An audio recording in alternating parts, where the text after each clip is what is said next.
Assalamualaikum warahmatullahi wabarakatuh, sobat RH sekalian. Jumpa lagi kita di channel yang keren ini, keren cerdas. Jadi cerdas. Kalau tamu saya belum tahu dengan gebrakan keren cerdas, itu berarti saya harus memperkenalkan diri dengan podcast di Refli Harun Channel ya. Jadi sobat sekalian, saya ini berada di daerah Lampung Timur dan diundang oleh sosok yang bagi saya surprise. Ternyata beliau adalah putri Bung Karno. Namanya kalau di sini Ayu Gembiro Wati. Assalamualaikum warahmatullahi wabarakatuh, Bu Ayu. Waalaikumsalam warahmatullahi wabarakatuh. Terima kasih Bu Ayu atas undangannya. Dan waktu kita nggak banyak sayangnya sebenarnya sekali karena saya harus kembali ke Jakarta. Tadi kita baru saja melakukan semacam seminar ya. Seminar tentang ekonomi rakyat karena itu yang menjadi concern kita tahu Bung Karno. Tapi karena saya menemukan putri Bung Karno di Lampung Selatan, di Lampung Timur, Lampung Selatan. Saya pengen dong. Iya, saya pengen tahu dulu tentang Bu Ayu. Siap. Jadi dan juga bagi pemirsa sekalian sebelum kita bicara tentang program, kalau nggak ada waktu, ya nanti barangkali itu adalah sign saya harus kesini lagi atau Bu Ayu yang ke Jakarta nantinya kita lebih banyak ngomong. Bu Ayu, sama seperti pertanyaan saya rasanya, orang tanya, kok bisa-bisanya ada putri Bung Karno yang namanya Ayu Gembiro Wati. Kita tahu Bung Karno istrinya tidak hanya satu. Ini putri dari mana? Lalu seperti apa kehidupannya? Kemudian kok tiba-tiba terdampar di Lampung Timur ini? Ya, silakan Bu Ayu, jelas-jelasnya. Terima kasih. Pertama-tama saya ucapkan dengan kehadirannya Bung Rafli ini sangat menggugah hati kita semua. Bahkan ini menjadi momen ya untuk memperkenalkan diri saya. Kenapa kita tiba-tiba kok ada di Lampung? Nah ini mungkin kalau yang baru ini kan asing ya kedengarannya kan. Nah ibu saya karena kakek saya tuh bukan kan dari Solo, jadi istilahnya transmigrasi. Ya 1901 itu transmigrasi artinya ke Lampung. Ke Lampung Timur. Dulu belum Lampung Timur kan, dulu masih ikut Lampung Tengah. Nah, begitu ibu kan otomatis mengikuti setelah jejak rekamnya di Jakarta kan 1965 itu kita dulu rumahnya di Slipi. Jadi yang disebut Istana Slipi kan rumahnya dari Ibu Haryati. Nah, karena dengan kejadian G30S pada tanggal 30 September kita malam paginya kita langsung diboyong ke Lampung Timur ini ya yang sekarang dan sampai saat ini. Nah dari mulai tahun 65 ibu saya sudah tidak kembali, artinya bekerja untuk di ibu kota. Jadi sudah menetap sebagai ibu rumah tangga di Lampung Timur. Di Lampung Timur. Nah ibu saya Haryati meninggal tahun 2001 tanggal 1 bulan 1. Haryati ini istri ke berapa Bung Karno ya? Jadi kalau di catatan, jadi beliau istri yang ke-6. Itu dari putrinya Pangeran Kesumoyudo. Jadi masih terah Kasunanan Surakarta Hadiningrat. Putri Haryati ini menikah sama Bung Karno tahun Ibu Haryati, menikah sama Bung Karno itu 1963 kalau tidak salah. 1963. Dan menikah masih di Istana Merdeka, Gambir. Beliau ini pisah atau gimana? Enggak. Enggak pisah karena politik, situasi politik. Tidak pernah bercerai sebenarnya. Tidak pernah karena hanya untuk politik itu tadi 65 supaya yang menyelamatkan istilahnya generasinya. Ibu sendiri lahir tahun 64. 64. 14 April 64. Jadi ibu lahir tahun 64 dan ibu adalah putri satu-satunya dari Bung Karno dari Ibu Haryati. Yes. Jadi setelah G30 SPKI itu ngungsi ke Lampung Timur Iya, yang kebetulan iya, memang ya, di ada sini. keluarga. Makanya ini disebut kalau datang ke sini ini kampung Belanda. Oh. Jadi kalau datang ke sini cari rumah Belanda aja udah sampai dari mana-mana juga. Oh, Karena kenapa disebut kampung Belanda? ya, kakek kan memang dulu ya masih zaman Hindia Belanda ya di sini. Oh, kakek. Makanya ketika Kakek itu orang Belanda. iya masih Oh, Belanda. karena dulu ada Pemerintah, iya. pemerintah ya. Jadi ibu artinya dibawa kakek setelah kejadian tahun 65 itu. Oke, jadi Bu Haryati sebenarnya keturunan Belanda, ada Belanda. Ya masih ada keturunan Belanda Maksudnya sama ibu kayak Sumatera Barat. Ada Belanda sedikit. Ya Bu. sedikit lah. Itu tadi anak-anak kan gitu masih menurun. Iya. Oke, jadi selama ini ya, kan orang mengetahui bahwa yang namanya Putri Bung Karno itu ya Megawati, yang dari Yes, Bung iya. Fatma kan, Iya. Sukmawati, Rahmawati, Guru, Guntur, Guru kan, Guntur, ya kalau yang Bayu, Topan, Kartika, Kartika. terus terakhir artinya Ayu Gembirawati. Nah, Ayu Gembirawati ini jarang terdengar. Iya. Saya pun ketika dibilang ada Ayu Gembirawati, saya mikirnya Gembira Loka ini. Iya. Ya kata kita Jogja dan Bonbin. Iya. Itu Ayu Gembirawati itu nama asli atau nama apa? Panggilan aja. Oh, panggilan. Jadi panggilannya Gembirawati itu karena ya seperti ini saya kalau bicara itu selalu tertawa makanya gembira terus nggak ada susahnya. Oke. Makanya dibilang Ayu Gembirawati. Gembirawati. Padahal nama aslinya Dewi Ayu Wulandari. Dewi Ayu Wulandari. Iya. Itu pasti Bung Karno yang ngasih nama itu. Iya. Kan Bung Karno kan ini mohon maaf Iya. ngasih nama Dewi Ratnasari Dewi. Ya, karena Ayunya itu mengambil dari nenek saya yang dari Bali kan. Oke, sama seperti Bung Karno kan? Ya, Dari Bali lah itu. itu makanya ibunya. Oh iya. Ibunya Bung Karno Ya, kan Ibu Ida Ayu. Sorry.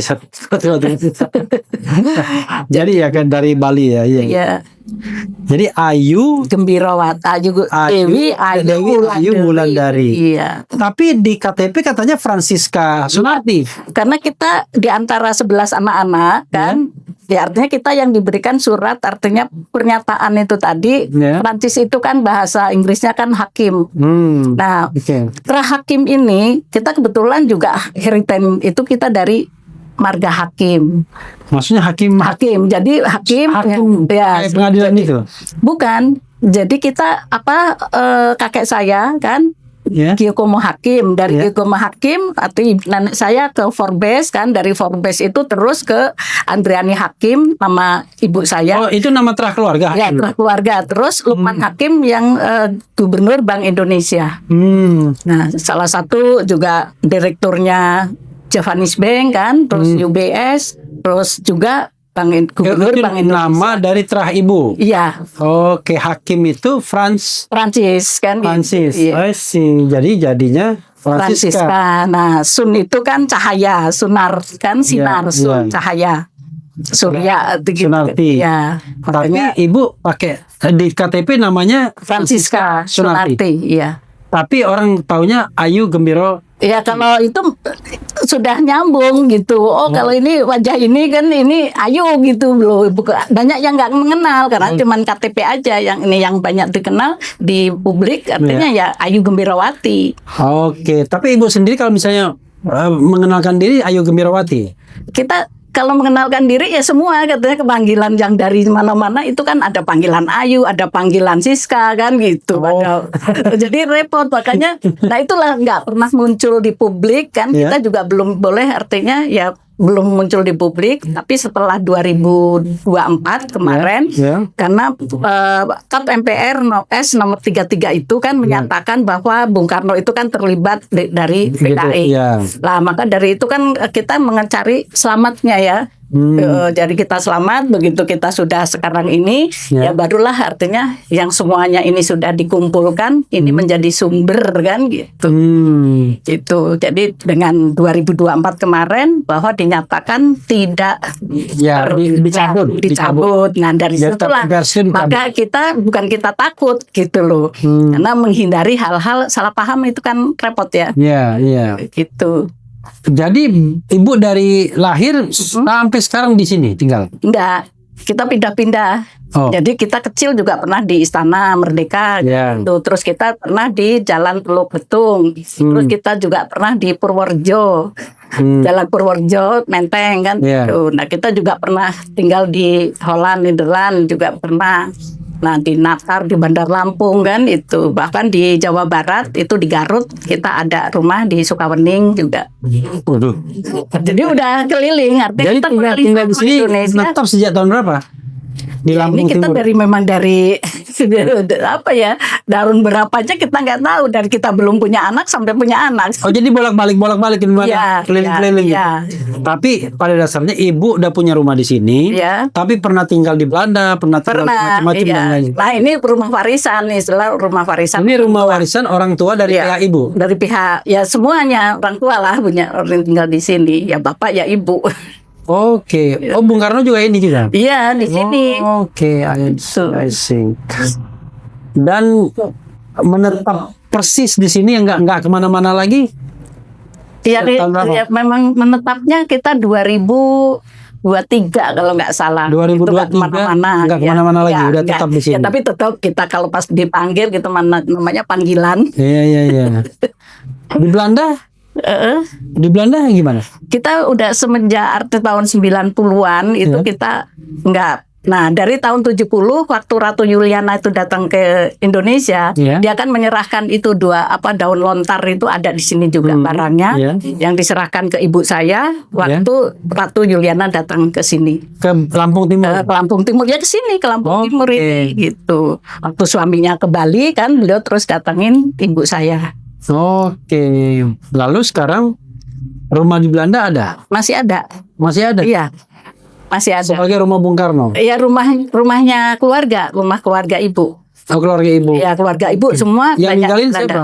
Sekarang kosong karena dulu ditinggalin sama anak angkatnya tante saya. No, jadi karena memang nenek moyangnya orang Belanda kan? Ya asal usulnya Indonesia Iya. itu kan Iya, itu 300 lebih kan. Iya. Luar biasa. Saya nggak banyak waktu. Tetapi mungkin secara sepintas, apa yang ibu lakukan di sini sampai ibu kemudian ada organisasi galeri Iya. Bung Karno atau apa dan ngundang saya pula untuk Iya. untuk berceloteh tadi. Silakan Ya. Bu. Jadi dengan memotivasi kan masyarakat terutama yang cinta tanah air kan, kita juga beberapa usaha-usaha yang memang saya jalankan kan, termasuk ya dari daur ulang apa ini semua ekonomi kerakyatan itu saya ciptakan dari mulai saya bisa cari uang. Oke. Tuh, jadi saya nggak berpolitik, saya nggak mikirin apa-apa, cuman ya, di jiwa saya hanya cinta Indonesia karena orang tua saya itu sebagai father funding kan gitu. Oke. Jadi ini sendiri luas lahannya sampai berapa hektar? nih? Kalau luas lahan ini 32 hektar, 32 ditambah hektar. 12 hektar yang hutan. Iya. Ya, Nah, jadi itu 50 hektar. 50 hektar itu buat apa saja peruntukannya? Saat ini digarap sama para petani Oh, yang ada di wilayah ini. apa rata-rata apa? Singkong. Singkong, Iya, cassava ya. iya. Dan kegiatan-kegiatan ini saya lihat tadi ada dari beberapa daerah, itu memang ada organisasi yang ibu buat ya? Ya, semua orang-orang yang memang militan dengan Bung Karno kan. Kita kan hanya sebagai generasi penerusnya. Ya, dan di situ kan dulu tahun 2005 kita mendirikan generasi penerus penyambung lidah rakyat atau yang disebut genep darah. Ketuanya Bapak sudah meninggal dan termasuk Pak Trisutrisno itu penasehat kita. Oke, genep darah, Ya, generasi penerus penyambung lidah rakyat. Jadi kita penyambungnya generasi penerus penyambung lidah rakyat, genep darah. Genep darah. Ya, gitu. Jadi genep kalau orang Sunda itu 6. Oke. Gitu. Ya. Lalu organisasi galeri itu apa itu? Organisasinya kita bukan organisasi ya, kita hanya istilah seperti paguyuban lah, seperti itu, perkumpulan itu paguyuban itu. Jadi tidak secara struktural gitu ya? Tidak, jadi paguyuban yang kita setiap hari Selasa Wage itu kan kita datangkan para narasumber sesepuh kita untuk yang namanya Sarasehan itu tadi. Ini Selasa-Wage ini enggak? Enggak. Oh enggak. Itu beda lagi ya. Beda lagi. Ini hari-hari nasional memang kita dari 17 Agustus kan, Oh, 21 ini karena hari April, nasional. 1 Juni. Oh, Itu kita hari-hari nasional memang kita harus Jadi pada saat ini, peringati. sobat sekalian, kita Hari Kebangkitan Nasional ya waktu saya diundang di sini. Bu Gembira, Bu Ayu. Karena waktu kita nggak banyak ya, saya harus ke bandara. Mungkin suatu saat kita lebih detail lagi. Barangkali closing statement atau pesan atau apapun, silakan Bu. Ya. Jadi karena satu statement yang memang kita selalu gaung-gaungkan kan. Nah, bersatu itu kita kuat karena bersatu. Dan sekarang dengan kehadiran dari media, dari pengacara kan, juga profesor pendidikan. Nah, ini satu kebanggaan buat saya dengan kehadirannya Bung Rafli di tempat Refli Bu. Bung Refli ya, Ya. di tempat yang terselip ini kan, di Jalan Nusantara Raya kilometer 1 nomor 11 Desa Bumi Jawa ya, Kecamatan Batanghari Nuban, Kabupaten Sukadana, Lampung Timur. Oke, terima kasih banyak Bu Ayu ya. Mudah-mudahan kita bisa berjumpa lagi. Dan terima kasih sekali lagi atas undangannya. Saya yakin pemirsa sekalian juga agak kaget gitu. Tiba-tiba di pojok Lampung Timur ada seorang putri proklamator Bung Karno, dan itu adalah Ayu Gembirawati alias Dewi Ayu Wulandari alias Francisca Sun pipi kanan pipi kiri. Sunardi. Sunardi. Oke, makasih. Wassalamualaikum warahmatullahi wabarakatuh. Waalaikumsalam warahmatullahi wabarakatuh. Ini adalah satu berkah rahmat dan ini tidak akan terputus karena sesuai dengan pesan-pesan dari sang proklamator kan, kuat karena bersatu dan satu karena nah, alhamdulillah ini sampai di tempat ini kan gitu. Jadi karena kuat-kuat segalanya ini ya, walaupun di tempat tadi angin kan hujan delay tapi tetap sampai di tempat ini alhamdulillah. Dan tadi sudah menyampaikan beberapa petikan-petikan dari Undang-Undang Dasar 45, bahkan perubahannya, serta bagaimana nanti implementasi melaksanakannya. Maka kita perlu dengan saling asuh, ya, musyawarah, mufakat itu supaya ini berbentuk artinya satu kebulatan, ya, kebulatan tekad untuk bangsa, negara dan keluarga. Ya.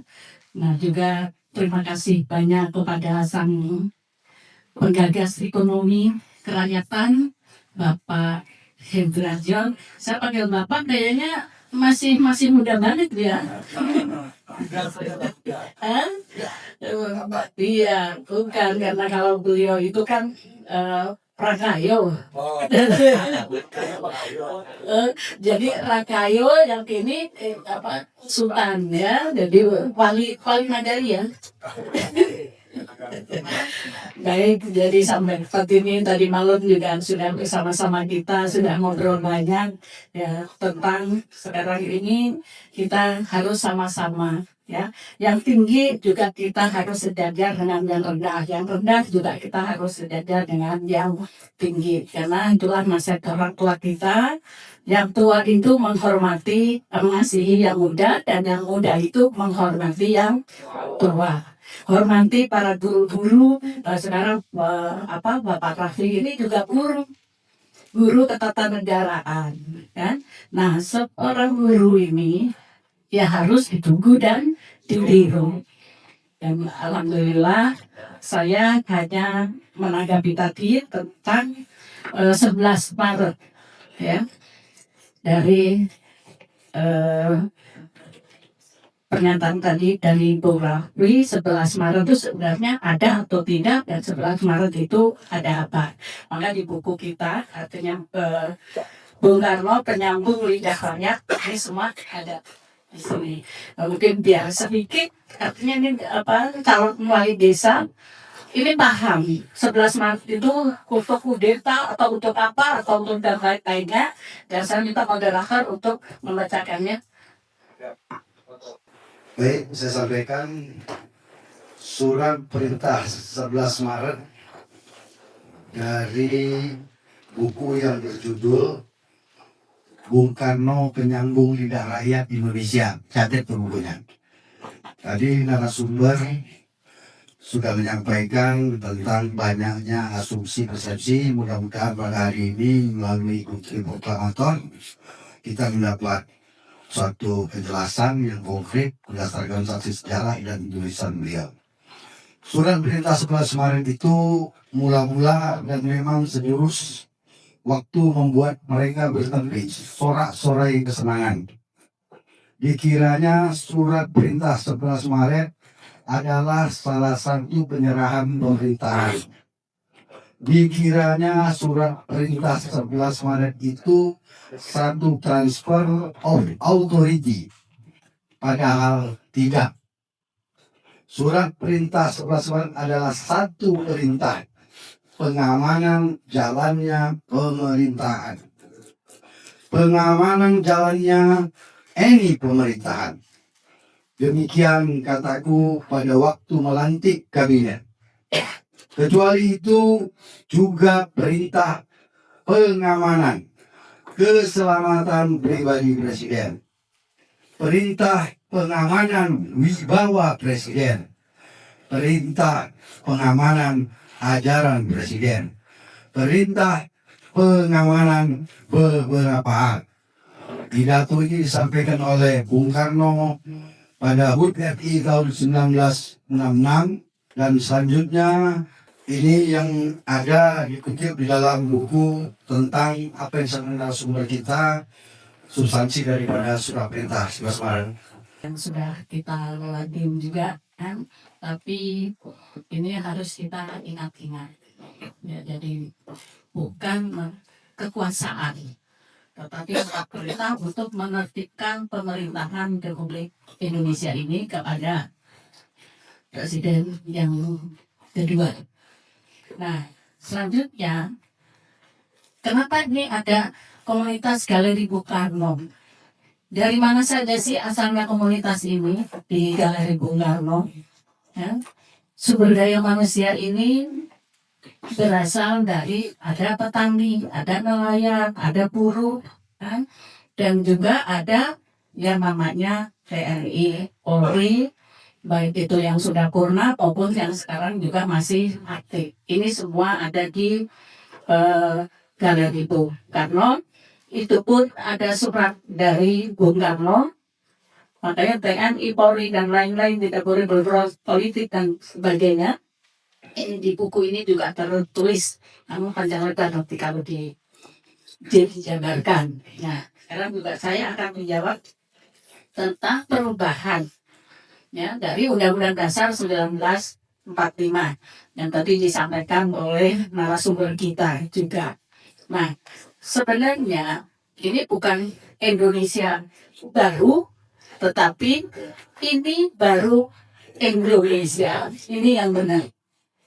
Perubahannya buat apa? Kalau yang 1945 dilaksanakan, paling itu ada repelita. Ya, orde lama itu kabinet itu tadi 5 tahun itu dipimpin oleh para kabinet. Karena sudah ditetuskan yang original undang-undang atau peraturan itu tadi oleh BPUPKI kan itu dengan rapat-rapatnya. Namun perubahan 2002 itu juga karena adanya reformasi 99. Nah, sebenarnya tujuannya itu untuk apa? Ya, untuk memudahkan kita sebagai generasi. Kita tahun 99 mungkin masih ada yang umurnya yang duduk di sini paling 20 tahun. Ya, 30 tahun itu 40 tahun dan tidak ada yang hadir di sini saya rasa yang lahir tahun 45 ke bawah. Nah, kita hanya sebagai generasi penerus penyambung ya dari Bung Karno. sebagai penyambung lidah, kita jangan keluar ya dari lidah Bung Karno.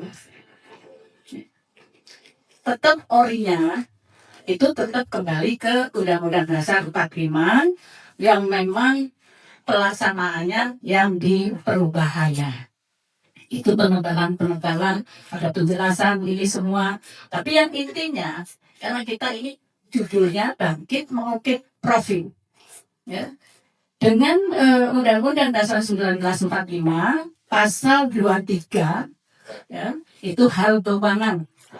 Nah, hal keuangan ini di amandemen atau perubahannya tahun 99, ya, itu mata uangnya yang ada di situ dicetak tahun 99, itu yang namanya uang mercusuar polimer. Nah, itu diambil dari Undang-Undang Bank Indonesia nomor 23. Masuk dalam lembaran negara Republik Indonesia nomor 43, nomor 3843. Istana Kepresidenan.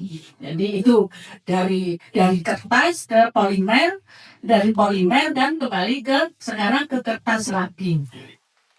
Itu yang masalah keuangan. Nah, kenapa kita juga bicara tentang investasi? Nah, siapa sih yang ini investasi? Apa orang kaya, apa orang yang punya uang, atau penguasa, oligarki dan lain-lain? Apakah itu? Atau para trader kan? Nah, yang dimaksud investasi adalah sumber daya manusia itu sendiri. Sumber daya manusia ini kita harus kelola dengan keprofesionalan. Jadi dengan mengadakan kemarin wali desa diklat itu adalah satu bukti bahwa kita harus memiliki sumber daya manusia untuk mengelola potensi sumber daya alam yang disebut 13 portal Bung Karno. Jadi adanya wali-wali ini bukan baru muncul sekarang aja, gitu loh.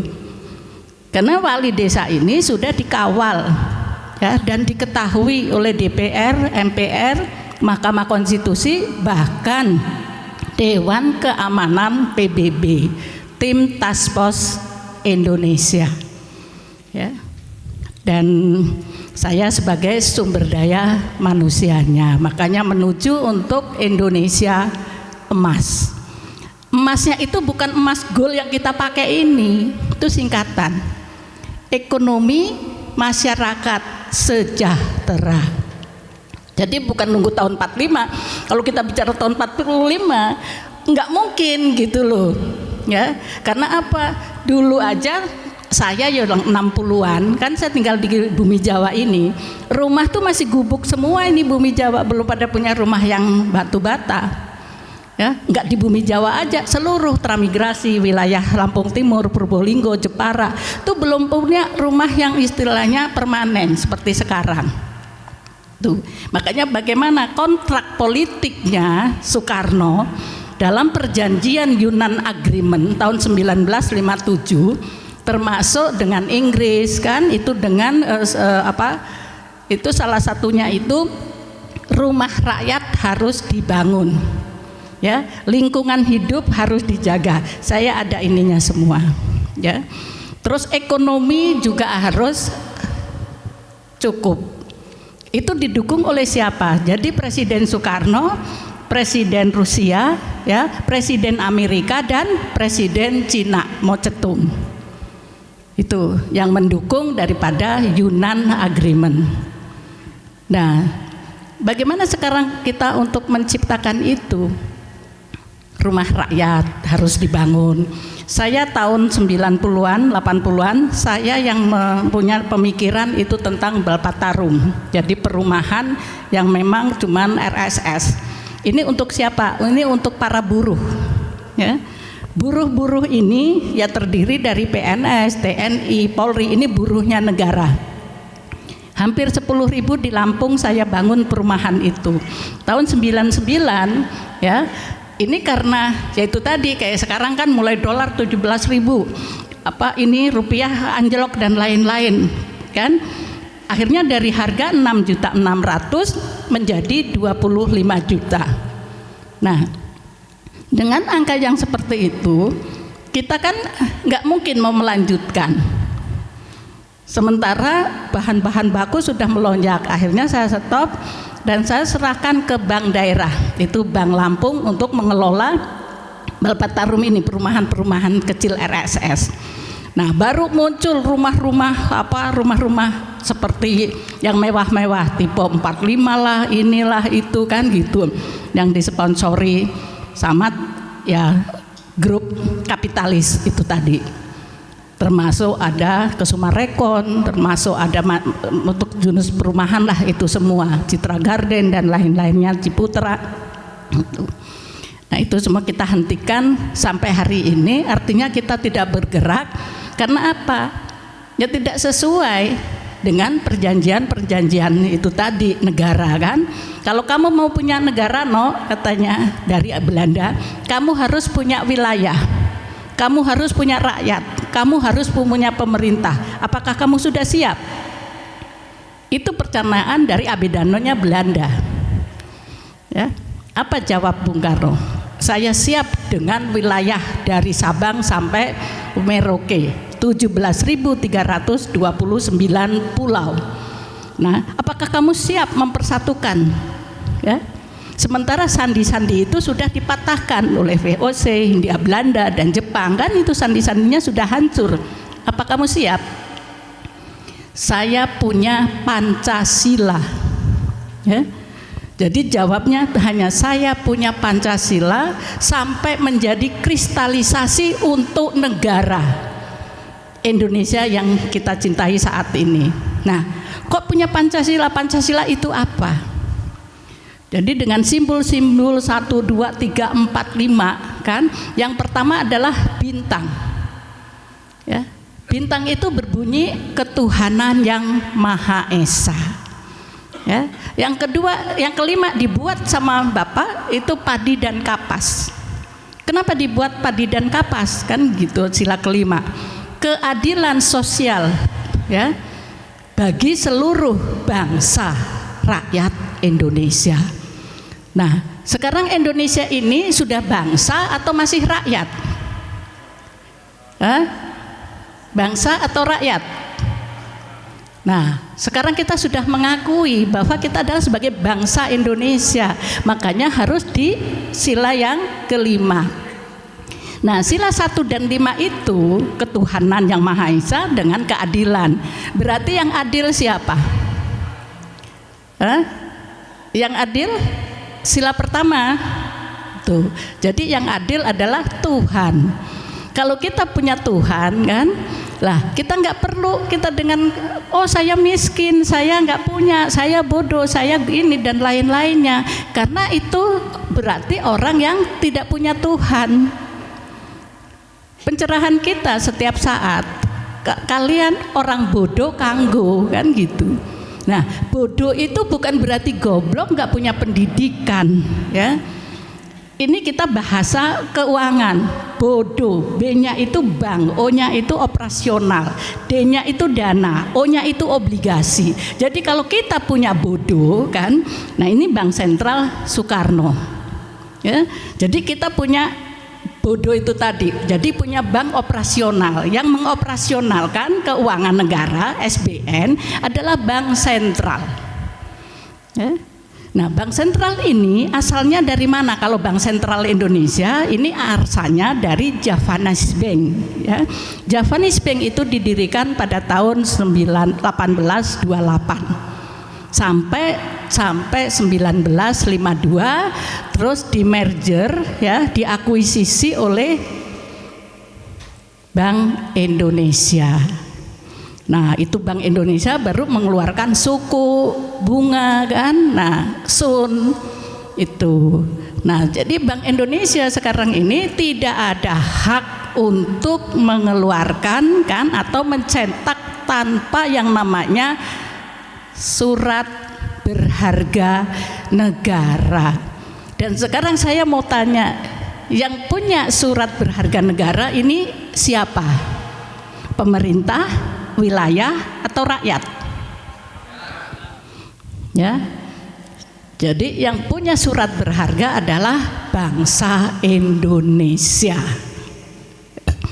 Nah, surat berharga ini lalu diperintahkan ya melalui, sekarang tidak secara langsung, jadi tidak bisa untuk Bank Indonesia itu untuk mencetak karena uang kartal maupun giral, sebab SBN ini disalahgunakan ya, diberikan ke bank-bank devisa atau bank kerja kan, itu untuk dihutangkan ya ke seluruh penduduk Indonesia,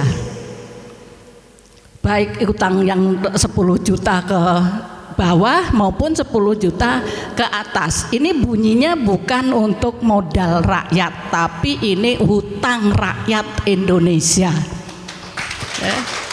Nah, apakah sekarang rakyat Indonesia itu mau dibebani hanya modal ya, Bank Sentral itu hanya modal SBI, surat berharga negara ya, yang dikasih logo BI IB itu tadi kan, mengatasnamakan itu, tapi itu tidak untuk kepentingan ya rakyat yang sudah dimerdekakan oleh para father funding kita.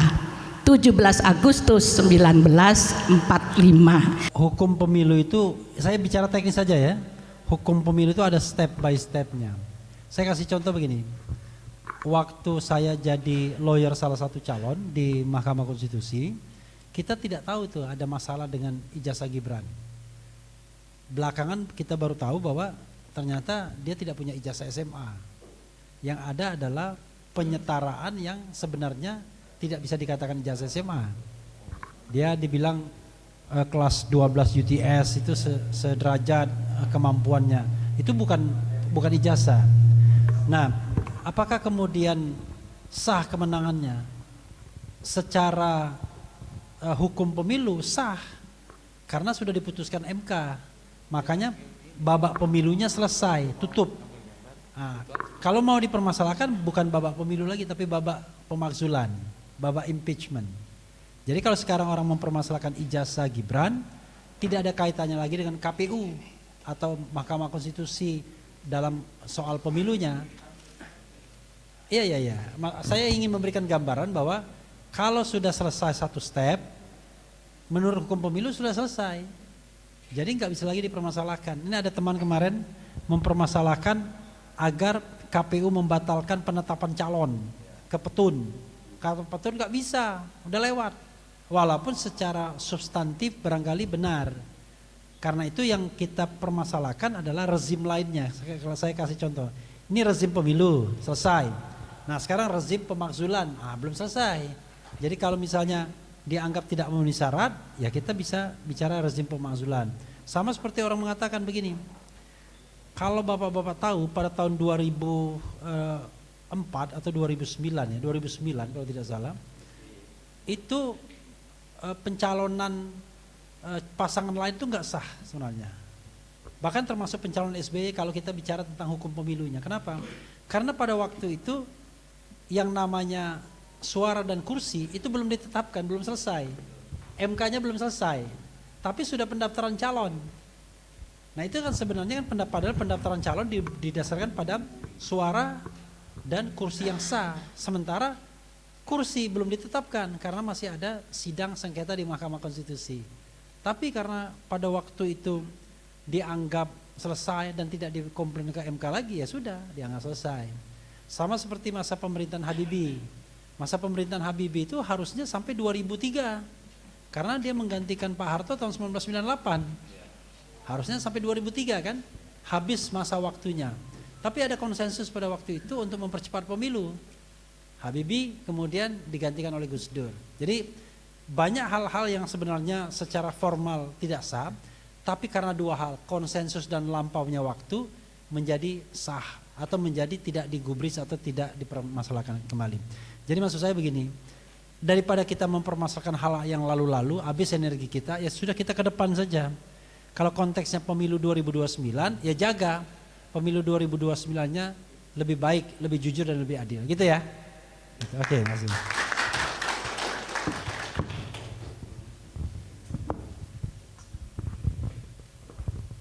Boleh boleh dilanjutkan pertanyaan saya, Pak? Oh iya, boleh. Singkat. Untuk Bang Rafli, sebenarnya bukti hukum terkait bukti pemilu 2014 saat itu Pak Jokowi setiap tahun itu dalam laporan polisi, jadi belum berhenti, Pak.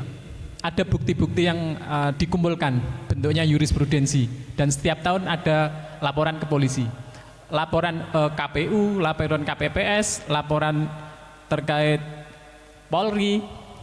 Ada, kita punya bukti terkait kecurangan pemilu, sehingga setiap tahun itu dilaporkan. Yang melaporkan yang punya bukti pemilu tidak sah karena menurut undang-undang pemilu harus mewakili segenap. Ketika kata-kata segenap kurang satu berarti tidak segenap.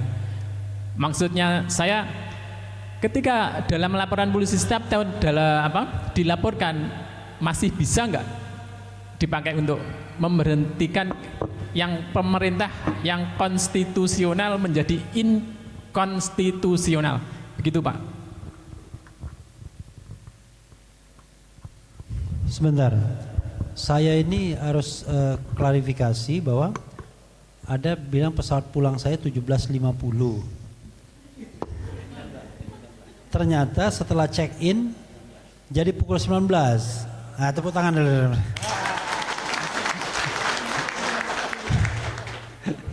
Jadi tadi saya agak gugup soalnya.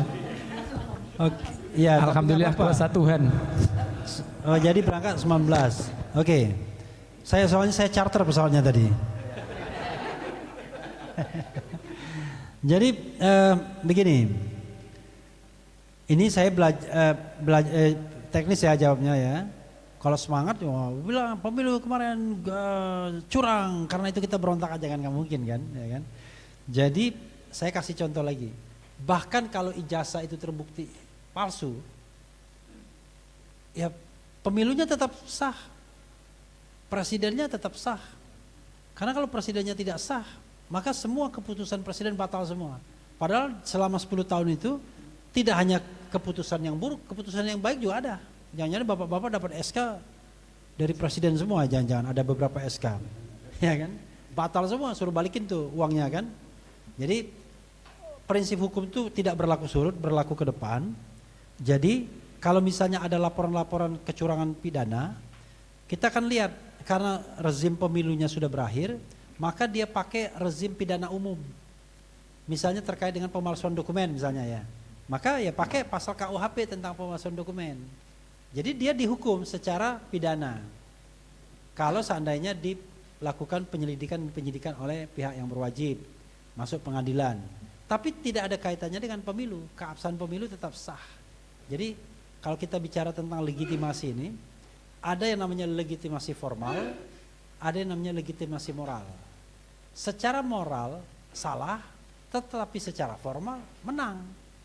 Saya kasih contoh misalnya, ada lawyer saking canggihnya adalah kalau kita punya piutang, ya kan, harusnya kita punya hak dong menagih kan, dan biasanya yang gugat itu orang yang berpiutang, sementara orang yang berutang itu biasanya defensif kan begitu.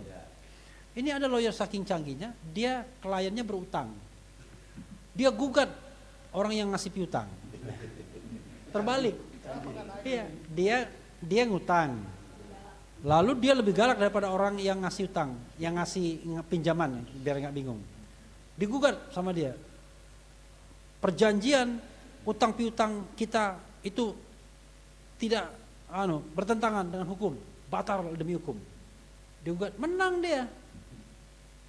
Maka perjanjian itu menjadi batal kan, perjanjian utang piutangnya. Padahal duit udah dia terima. Lalu kata si yang punya memberikan pinjam, ya sudah kalau batal ya balikin aja uangnya.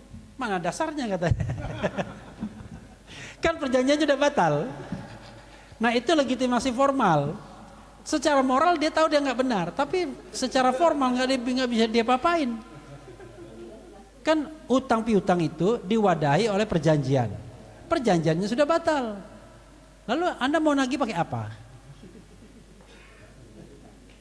Padahal dia yang berutang. Nah itu yang namanya akal-akalan. Jadi secara formal dia benar, tapi secara moral pasti tidak benar. Nah kan sama seperti ini, mohon maaf nih.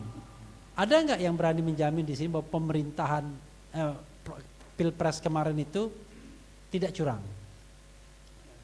Ada nggak yang berani mengatakan bahwa Prabowo Gibran menangnya menang bersih? Kalau dibuktikan dengan sebuah bukti, bisa enggak Bang? Kan panglima tertinggi di Indonesia hukum. Terkait ada bukti-bukti hukum yang notabene bisa untuk menyangkal. Ya udah, saya rupanya Bapak nggak paham penjelasan saya. Penjelasan saya itu adalah ya, rezimnya itu sudah selesai pemilu. Jadi walaupun kita punya bukti yang kuat, bahkan ijazahnya palsu aja, itu nggak membatalkan hasil pemilu. Bayangkan itu langsung persyaratan loh. Tetap sah karena hukum itu tidak berlaku ke belakang, berlaku ke depan. Cuma nanti akan dipertimbangkan, misalnya Pak Jokowi misalnya ijazahnya palsu misalnya. Maka mungkin dipertimbangkan pensiunnya nggak dapat apa enggak gitu. Rumahnya yang di Colomadu itu apakah akan diteruskan, apakah diambil oleh negara. Tapi pemerintahan dia selama 10 tahun, apa yang dia tanda tangan sudah selesai. Itu iya, itu namanya enmaleh. Jadi perbuatan yang memang gak bisa lagi. Ya sudah begitu aja. Contoh misalnya, perlu gak MPR mencabut ketetapan MPR tentang pengangkatan Presiden Soeharto tahun 73? Gak ada gunanya. Iya kan? Walaupun nanti dihapus tab MPR itu sebagai sebuah produk hukum misalnya, gak ada gunanya, karena itu sudah sesuatu yang sudah selesai, completed, enmaleh. Perbuatan sekali saja yang nggak perlu lagi ditinjau, nggak perlu diperbarui, nggak perlu juga dihapuskan, ya kan? Proklamasi kemerdekaan kita hapuskan, nggak mungkin. Pokoknya yang memproklamirkan itu Bung Karno, kan nggak mungkin. Kita revisi bahwa yang memproklamirkan bukan Bung Karno, tapi orang lain, nggak bisa kan? Itu sesuatu yang sudah apa adanya. Ya wis paten. Jadi saya tidak mengatakan pemilunya benar, sama seperti misalnya Prabowo Gibran. Nggak ada orang yang yakin bahwa pemilu itu nggak curang lah. Maka ini ada nggak dari polisi dan TNI? Jangan melibatkan mereka juga, atau birokrasi ya kan? Paling tidak tukang bagi-baginya kan, ya, kira-kira gitu. Ada nggak di antara bapak ini yang terima amplop waktu Pilpres? Tunjuk tangan coba. Gitu kan. Nah itu kecurangan nggak? Kecurangan kan? Itu fraud, itu dalam pemilu kecurangan. Tetapi karena sudah selesai, ya sudah kita menerima sebagai sebuah kenyataan hukum bahwa presidennya adalah Prabowo dan Gibran. Tapi apakah kemudian bisa di-impeach, bisa dimaksud? Bisa kalau dia punya kesalahan. Kita bicara rezim lain, gitu. Saya kasih contoh, nih. Gibran, saya agak panjang karena ternyata pukul 19 saya ulang. Jadi tapi belum sholat ya kan? Oke, nah. Jadi misalnya nanti diketemukan fakta bahwa ternyata dalam putusan MK 90 itu Gibran ikut cawe-cawe. Nah, misalnya gitu. Kan? Itu sebuah kejahatan kan? Berarti dia melakukan intervensi terhadap pengadilan, atau bisa dianggap sebagai konspirasi atau perbuatan curang, apapun namanya pasal-pasal dalam KUHP yang bisa dipakai. Oke. Dan kemudian ternyata terlibat Gibrannya. Apakah bisa di-impeach Gibran dengan putusan MK itu? Bisa. Bukan putusannya dibatalkan, bukan. Tapi keterlibatan dia atau kejahatan dia dalam melakukan tindak pidana kolusi dengan hakim-hakim konstitusi, itulah yang bisa disidangkan di DPR. Mungkin DPR melakukan hak angketnya, kemudian baru hak menyatakan pendapat, lalu ke MK, lalu ke DPR, lalu ke MPR. Baru putus ketok palu. Jadi bukan yang dipermasalahkan putusan 90, putusannya tetap remains, tetap ada, tapi keterlibatan Gibrannya yang kemudian dipermasalahkan. Pertanyaannya, loh, kan dia melakukan itu pada waktu dia belum jadi wakil presiden. Iya, yang dihitung bukan pada waktu perbuatannya, yang dihitung adalah pada saat itu diproses. Kalau diproses ketika dia jadi wakil presiden, maka prosesnya impeachment. Korupsinya misalnya masa lalu, korupsinya tahun 2020 misalnya, saat dia jadi wali kota misalnya, tetap saja prosesnya DPR. ada yang termul yang sok tahu. Nggak bisa, harus ada putusan pengadilan dulu katanya untuk menyatakan dia korupsi atau enggak. Ini saya bilang saya ingin membela bosnya sendiri sebenarnya. Dia nggak paham. Coba bayangkan, misalnya Anda cinta Prabowo, Prabowo dituduh melakukan tindak pidana korupsi. Masa dia ditangkap, ditahan, lalu disidangkan selama 6 bulan? Kan nggak masuk akal. Karena itu berlaku yang namanya forum khusus. Jadi ada privilege, ada forum khusus bagi presiden dan wakil presiden agar dia tidak terkatung-katung. Seperti Roy Suryo misalnya, Dr. Tifa, setahun ya, sudah kasusnya, belum selesai juga. Kan nggak mungkin kalau presiden dibegitukan. Karena itu harus ada kepastian. Keputusan mengenai apakah presiden bersalah atau tidak di MK itu 90 hari saja. 90 hari harus putus, salah atau benar. Gitu. Kalau soal proses politik itu silakan gonjang-ganjingnya, tapi keputusan mengenai nasib presiden ditentukan oleh MK dalam kerangka waktu 90 hari. Kira-kira gitu ya. Oke.